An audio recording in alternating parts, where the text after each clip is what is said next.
ગાયિકા કાજલ મહેરિયાની bogus divorce અરજી મહેસાણા કોર્ટમાં છૂટાછેડાની નકલી અરજી થતા ખળભળાટ મચ્યો છે। કાજલ અને તેના પતિ અલ્પેશને કોર્ટની નોટિસ મળતા ભાંડો ફૂટ્યો છે। અરજીમાં દર્શાવેલા વકીલોએ પોતાની સહી ન હોવાનો ખુલાસો કર્યો છે। અજાણ્યા શખ્સે વકીલના સનદ નંબરનો ઉપયોગ કર્યાનો આરોપ છે।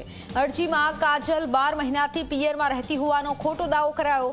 કાજલના વકીલે અરજી મુદ્દે તપાસ કરવા રજિસ્ટ્રાર સમક્ષ માંગ કરી છે।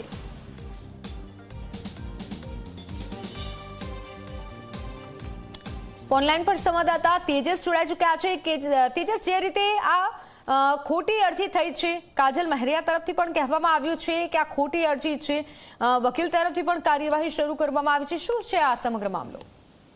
બિલકુલ મિત્તલ, ખાસ કરીને વાત કરીએ તો કાજલ મહેરિયાના લગ્ન બાદ જે છે તે વિવાદ વકર્યો હતો। ત્યારબાદ આજે કહી શકાય કે વધુ એક વિવાદ જે છે તે કાજલ મહેરિયાના લગ્ન લઈને આવ્યો છે। મહેસાણા કોર્ટમાં સિંગર કાજલ મહેરિયાની બોગસ ડિવોર્સ અરજી જે છે તે દાખલ થતા જે જાણીતી ગાયક જે કાજલ મહેરિયા છે તેના નામે છૂટાછેડાની અરજી જે છે તે થતા તેના ઘરે નોટિસ જતા મામલો જે છે સમગ્ર બહાર આવ્યો હતો। અરજીમાં દર્શાવેલા વકીલે પણ પોતાની સહી ન હોવાનો હાલમાં તો કોર્ટમાં જે છે તે સમગ્ર મામલે ખુલાસો કર્યો છે। કોઈ અજાણ્યા શખ્સ દ્વારા જે છે તે આ વકીલના સનદનો નંબરનો ઉપયોગ કરી આ અરજી દાખલ કરી હોય તે પ્રકારની હાલ વાત સામે આવી રહી છે।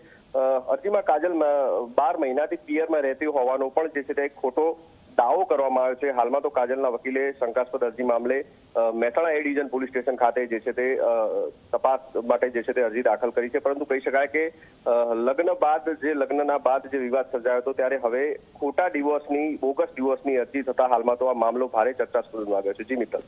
જી તેજસ, આભાર માહિતી બદલ।